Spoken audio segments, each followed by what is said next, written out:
এমন সংস্কার করেন না যে সংস্কারের মধ্য দিয়ে ষড়যন্ত্রকারীরা নির্বাচনকে বিলম্বিত করে আপনাকে অস্থির করে তুলবে। তাই আপনি অস্থিরতা কাটাতে হলে আপনাকেই অচিরে আজকে কালকে পরশুর মধ্যে হলেও আপনাকে নির্বাচনের তফসিল ঘোষণা করতে হবে। একজন স্বাধীনতা যোদ্ধা হিসাবে গতকালকে আমি সবচেয়ে বেশি মনোকষ্ট পেয়েছি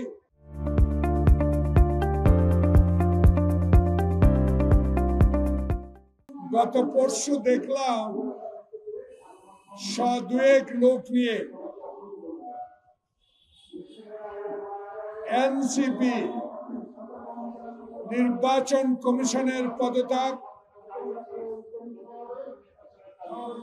এবং স্থানীয় সরকার নির্বাচনের দাবিতে বিক্ষোভ সমাবেশ করেছে। আবার গত কয়েকদিন ধরে ঢাকা দক্ষিণবাসী তাদের প্রিয় নেতা ইশরাককে আদালতের রায় অনুসারে শপথ বাক্য পাঠ করার জন্য দক্ষিণ ডিসিসি ভবনের সামনে অবস্থান নিয়েছে।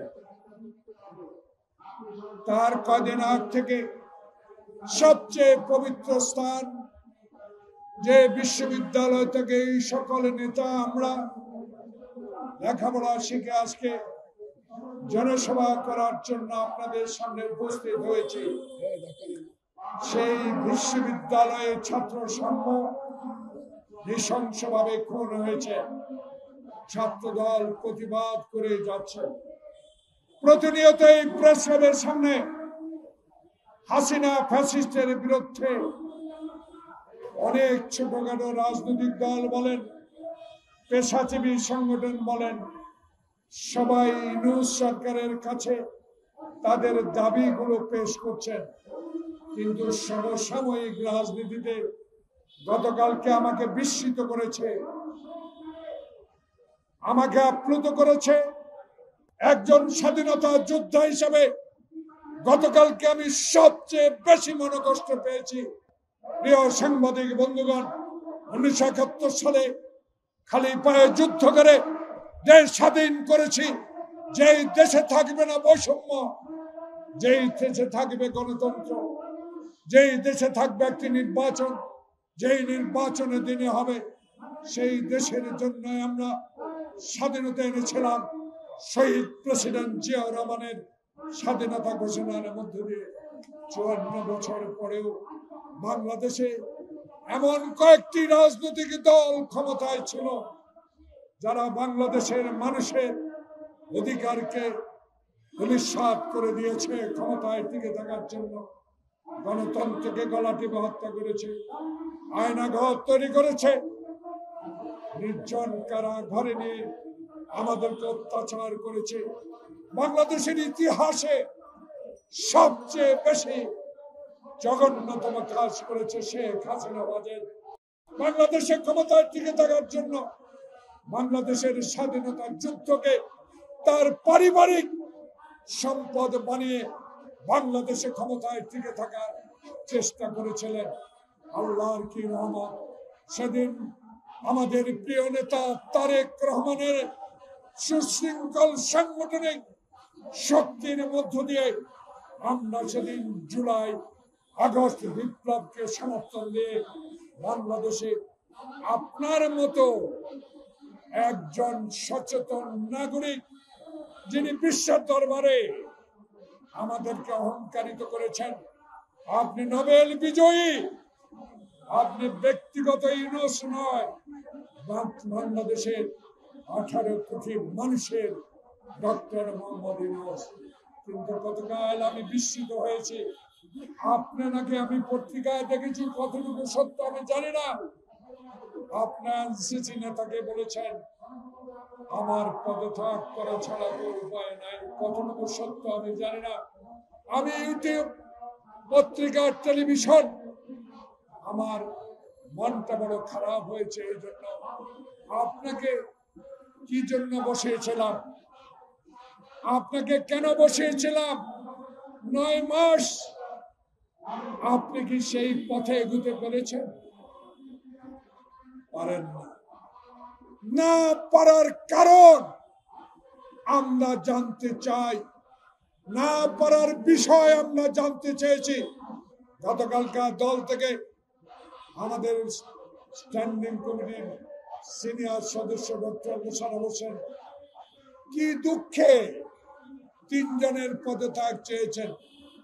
তার দুঃখটা এই, আমরা তো চাই না আপনাদের পদত্যাগ, আমরা তো আপনাদের বসিয়েছিলাম।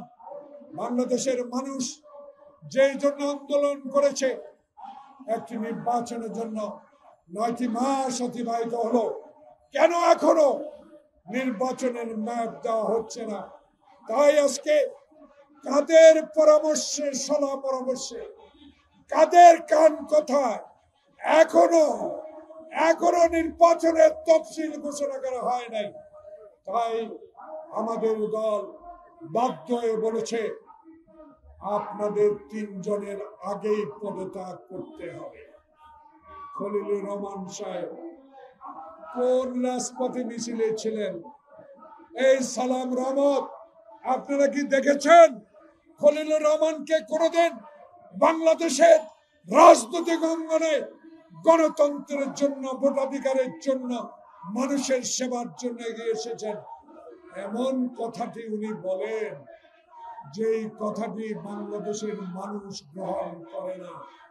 আপনি তারেক রহমানের সাথে তুলনা করাটা, আপনি যেই কাজটি করেছেন, বলেছেন অন্যায় গহিত কাজ। তারেক রহমান স্বাধীনতার ঘোষকের সন্তান, তারেক রহমান সেক্টর কমান্ডারের সন্তান, তারেক রহমান বাংলাদেশের সাবেক সেনা প্রধানের সন্তান, তারেক রহমান বাংলাদেশের বহুদলীয় গণতন্ত্রের প্রবক্তার সন্তান, তারেক রহমান আপসের নেত্রী খালেদা জিয়ার সন্তান। তার সাথে তুলনা করে আমাদেরকে মনে কষ্ট দিয়েছেন। আপনার অহংকার আপনার কাছে থাকুক। বাংলাদেশের রাজনীতির ইতিহাসে জাতীয়তাবাদী শক্তি যে আন্দোলন সংগ্রামের মধ্য দিয়ে বাংলাদেশের মানুষের অধিকার প্রতিষ্ঠার জন্য আজও টিকে আছে, তারই ভারপ্রাপ্ত চেয়ারম্যানকে আপনি যে তুলনা করেছেন, অবিলম্বে আপনার এই কথা প্রত্যাহার করে নিতে হবে। বন্ধুগণ, দেশে যেন একটা অস্থিরতা লক্ষ্য করা যায়। এই অস্থিরতার মূল হোতা কারা? এই অস্থিরতার সৃষ্টি কারা করছেন? কারা নির্বাচনকে দেরিতে করতে চাচ্ছেন? এই বিষয়গুলো তো আমরা আপনার মতো মহান ব্যক্তির কাছে জানতে চেয়েছিলাম। আপনি নাকি বলেছেন জুলাইতে নির্বাচন হবে। জুলাই হবে না, ডিসেম্বরে হবে। রোড ম্যাপটা দিলেই তো যারা আন্দোলনে ছিলাম, যারা হাসিনার আমলে আয়না করেছিলাম, যারা আন্দোলন করে লক্ষ লক্ষ মামলা খেয়েছেন, তারা আপনার সাথে বসতে পারত। কিন্তু এখনো তো নির্বাচনের ম্যাপটা ঘোষণা করলেন না। তাই আমাদের সন্দেহ, তাই আমরা মনে করি এই অস্থিরতার কারণ আপনারা যদি সৃষ্টি করে থাকেন, তাহলে অস্থিরতার জন্য বাংলাদেশ জাতীয়তাবাদী দল কোনোদিনও গ্রহণ করবে না। এই দোষ আমাদের না, এই দোষ আমাদের ঘাড়ে দিতে পারবেন না। কারণ আমরা তো আপনার কাছে নির্বাচন চাই। সংস্কার করেন, এমন সংস্কার করেন না যে সংস্কারের মধ্য দিয়ে করিডোর হবে, চট্টগ্রামের বন্দর অন্যের হাতে চলে যাবে। এমন সংস্কার করেন না যে সংস্কারের মধ্য দিয়ে ষড়যন্ত্রকারীরা নির্বাচনকে বিলম্বিত করে আপনাকে অস্থির করে তুলবে। তাই আপনি অস্থিরতা কাটাতে হলে আপনাকেই অচিরে, আজকে কালকে পরশুর মধ্যে হলেও আপনাকে নির্বাচনের তফসিল ঘোষণা করতে হবে। বন্ধুগণ, আজকে আমরা রাস্তায় যেতে চাই। আমরা রাস্তায় ছিলাম, আপনি যদি এই অস্থিরতার কারণে এই নন্দিত লোকটি নিন্দিত হয়ে বিদায় নেন, আমরা মনে কষ্ট পাব। ইতিহাসে আপনার নামটি সন্ন্যাস করে লেখা থাকুক, আপনি শাহাবুদ্দিনের মতো একটি নির্বাচন দিয়েছেন, আপনি দিনের ভোট দিনে করেছেন, আমার ভোটাধিকার আপনি প্রতিষ্ঠিত করেছেন। ইতিহাস লেখা থাকবে, সেই ইতিহাসে আপনি আমাদের গ্রহণযোগ্য ব্যক্তি হিসাবে আমাদের ভবিষ্যৎ প্রজন্ম আজকে আপনাকে নিয়ে অহংকার করতে পারবে। তাই আপনার কাছে অনুরোধ, অনতিবিলম্বে এই তিনজনকে উপদেষ্টা পরিষদ থেকে আপনি চিঠি দিয়ে দেন, অনুরোধ করেন তারা যেন নিজেই পদত্যাগ করে, তাহলে তিনজনকে এই উপদেষ্টা পরিষদ থেকে আপনাকে বিদায় করতে হবে। বাংলাদেশে অবিলম্বে মানুষের আশার একটি নির্বাচনের তারিখ ঘোষণা করবেন, এই বলে আজকে এখানে শেষ করছি। আল্লাহ হাফেজ। বাংলাদেশ জিন্দাবাদ, তারেক রহমান জিন্দাবাদ, খালেদা জিয়া জিন্দাবাদ।